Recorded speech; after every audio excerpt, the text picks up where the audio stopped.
여러분은 동화를 좋아하시나요? 우리가 백설공주나 인어공주 같은 동화를 어린 시절부터 접하는 것처럼 마법 세계의 어린이들도 이런 동화를 들으면서 자란다고 합니다. 마법사들 사이에서 가장 대중적인 것은 음유시인 비들 이야기로 불리는 동화책입니다. 이 책에는 우리가 해리포터 시리즈를 통해 접했던 삼형제 이야기를 비롯해 다양한 동화들이 수록된 것으로 알려져 있는데요. 과연 마법 세계의 동화는 머글들의 동화와 다른 어떤 특별한 내용을 담고 있을까요? 오늘은 음유시인 비들 이야기에 대한 이런저런 이야기들을 떠들어 보려고 합니다.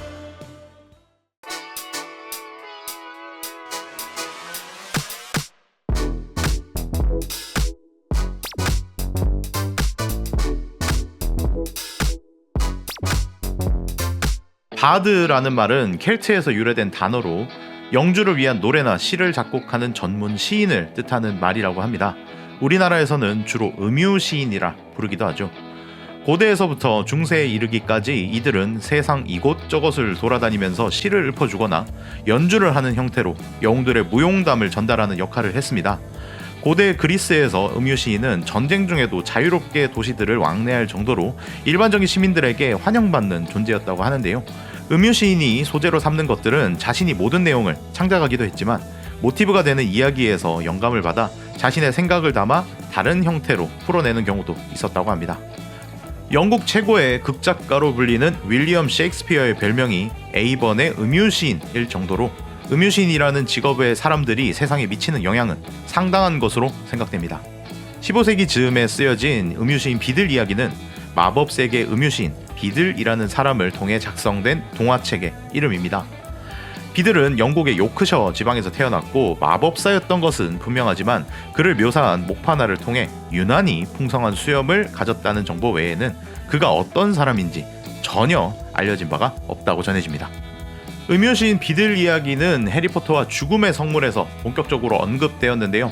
우리는 알버스 덤블도어가 헤르미온느에게 유품으로 남긴 이 동화책을 통해 죽음의 성물과 연관된 삼형제 이야기를 들을 수 있었죠. 하지만 비들 이야기를 물려받은 헤르미온느를 포함하여 머글 세상에서 자란 해리에게까지 비들 이야기라는 동화책은 생소하게 여겨졌습니다. 반면 마법 세계에서 나고 자란 론에게만큼은 너무나도 익숙한 책이었고 베비티 레비티라는 단어조차 못 알아듣는 해리와 헤르미온느를 신기한 표정으로 쳐다보는 묘사가 등장하기도 했었죠.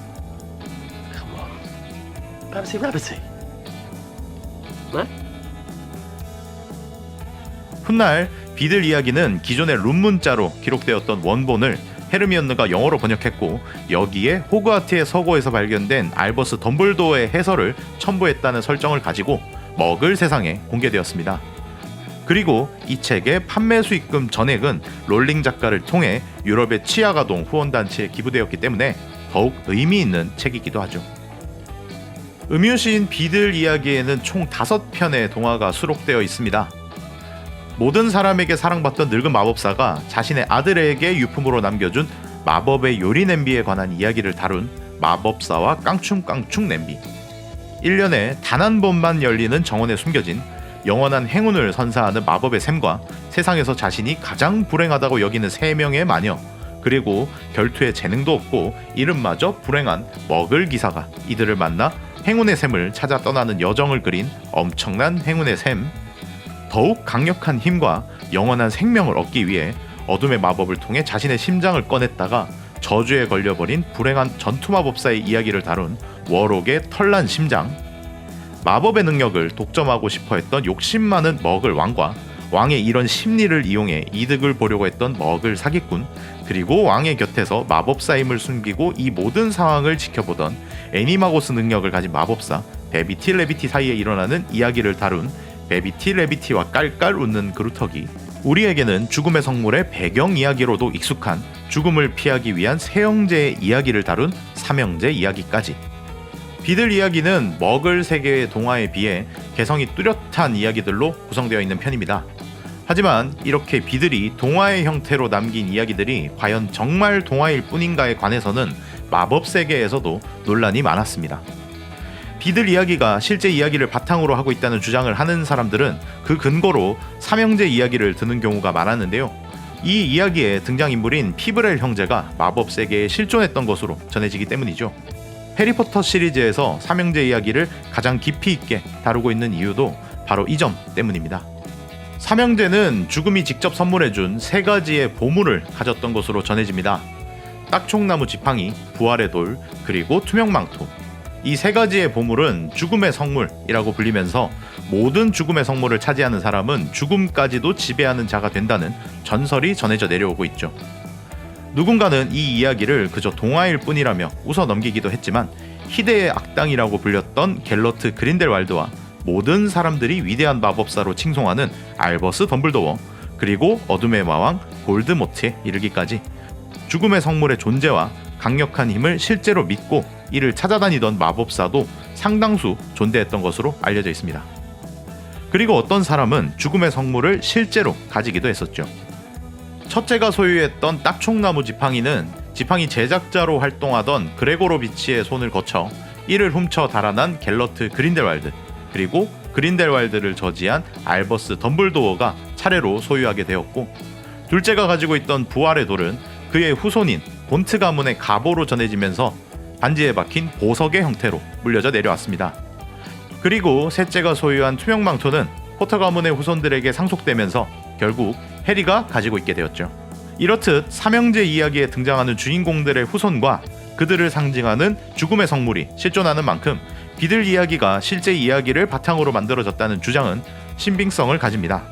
또한 동화에 등장한 죽음의 성물들이 신비한 능력을 가진 것도 사실이었지만 삼형제 이야기에 묘사된 내용과 마찬가지로 죽음의 성물을 이용해서 힘이나 권력을 추구했던 사람들의 결말은 그리 좋지 못했습니다. 따라서 비들이 삼형제 이야기를 포함한 다양한 사례들을 엮어서 이렇게 동화의 형태로 어린 마법사들에게 전달한 이유는 어떤 메시지를 전달하기 위함이 아니었을까라는 생각이 듭니다. 마법을 전혀 사용하지 못하는 머글의 시각에서 봤을 때 마법사들은 머글보다 비교적 행복한 삶을 살 것 같은 생각이 들기도 합니다. 그리고 어떤 마법사들은 머글들에게 우월함을 느끼는 경우도 있죠. 하지만 음유시인 비들 이야기에 수록된 이야기들을 통해 알 수 있는 교훈은 비교적 명확한 편입니다. 이야기에 등장하는 주인공들은 마법사이지만 머글들과 별 다를 바 없는 스스로 해결하기 힘든 문제에 봉착합니다. 그리고 이러한 문제들을 직접적으로 해결하는 것은 결국 마법이 아니라는 것이 비들 이야기의 핵심이죠. 비들은 머글 친화적인 성향을 가졌던 것 같습니다. 비들 이야기에 나오는 인물 중에는 머글에 우호적이지 않은 사람들도 종종 등장하지만 이들이 진정으로 훌륭한 마법사로 성장하는 순간은 머글이나 마법사에 대한 차별의식을 버리고 자신의 욕심이나 욕망을 이겨낼 때였기 때문입니다. 이러한 점에서 비들 이야기에 수록된 동화들은 마법사로서 기본적으로 갖춰야 할 마음가짐에 대한 가르침을 주는 책이라고도 생각됩니다. 알버스 덤블도어는 어린 시절부터 비들 이야기에 수록된 삼형제 이야기를 가장 좋아했다고 합니다. 이 때문에 어머니에게 매번 삼형제 이야기를 읽어달라고 조르다가 투덜거리는 그루비 염소라는 동화를 가장 좋아하던 동생 에버포스와 자주 다투기도 했었다고 하죠. 하지만 이렇게 삼형제 이야기를 좋아하고 충분히 이해했던 알버스조차 단 한 번의 욕심으로 인해 죽음의 위기를 겪었습니다. 그리고 덤블도어가 남긴 비들 이야기의 해설에는 자신을 포함한 아무리 똑똑하다고 불리는 마법사들도 딱총나무 지팡이나 부활의 돌의 유혹에 빠져버린다면 결국 형편없는 바보에 불과하다는 말을 남기기도 했었죠. 알버스 덤블도어는 유언장을 통해 헤르미온느에게 음유시인 비들 이야기를 남겼습니다. 헤르미온느는 머글 태생 마법사로 머글의 입장을 대변하는 인물이기도 하지만 덤블도어가 믿을 수 있을 만큼 똑똑하고 현명한 판단을 하는 마법사이기도 하죠. 하지만 헤르미온느에게도 부족한 부분이 있습니다. 바로 정형화되지 않은 것들에 대한 불신이라고 생각되는데요. 헤르미온느는 호그와트의 대부분 과목에서 우수한 성적을 받은 수재로 알려져 있지만 이런 그녀도 유일하게 포기한 과목이 있습니다. 바로 점성술이죠. 점성술에서는 점치기나 별자리표를 통해 운세를 파악하는 방법 같은 뜬구름 잡는 이야기들이 수업의 주된 내용이었기 때문에 치를 떨면서 점성술 과목의 공부를 포기해버렸습니다. 오히려 산술점이나 고대 룬문자처럼 체계가 확실한 과목에서는 누구보다 열의를 가지기도 했죠. 이러한 성향은 헤르미온느의 의사결정에 있어서도 반영되는 경우가 많았습니다. 때문에 책 읽기를 습관처럼 하는 헤르미온느였지만 어린아이들이나 읽을 법한 상상 속 이야기를 다룬 동화책을 흥미 넘치는 다른 책들을 피해 굳이 도서관에서 집어드는 일은 없었을 것 같다는 생각이 듭니다. 덤블도어 역시 점성술을 그리 신뢰하지 않는 마법사였기도 하고 실제로 본인도 호그와트를 다니던 당시 점성술 시험을 보지 않기도 했죠. 덤블도어는 본인과 비슷한 생각을 가진 헤르미온느를 보면서 자신이 범했던 실수를 반복하지 않게끔 우려하는 마음을 담아 비들 이야기를 전달했다고 생각됩니다.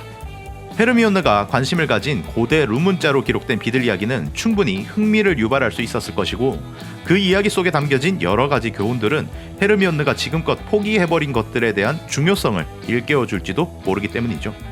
동화는 비교적 간결한 구성을 가지고 있기 때문에 교훈을 찾아내는 것이 어렵지 않은 편입니다. 그렇기 때문에 물론 어린아이들의 입장에서도 읽고 이해하는 것이 쉽겠지만 어른의 입장에서 접하는 동화는 삶에 있어 놓칠 법한 중요한 가치들을 다시 한번 일깨워주거나 또 다른 시각에서 새로운 교훈을 찾게 되는 경우도 있다고 생각됩니다. 따라서 덤블도어가 헤르미온느에게 전달한 음유시인 비들 이야기가 상징하는 바는 단순히 재미있고 흥미 넘치는 이야기가 아니라 어린 시절 순수한 마음에서 얻은 교훈을 어른이 되거나 아무리 시간이 흐른 시점에서도 잊지 말라는 따뜻한 배려가 담겨있는 것이라고 생각합니다. 오늘 제가 준비한 영상은 여기까지입니다. 이번 영상도 끝까지 봐주셔서 감사하고 다음에 더욱 재미있는 이야기로 찾아뵙겠습니다. 좋아요와 구독 그리고 알람 설정까지 해주신다면 따봉!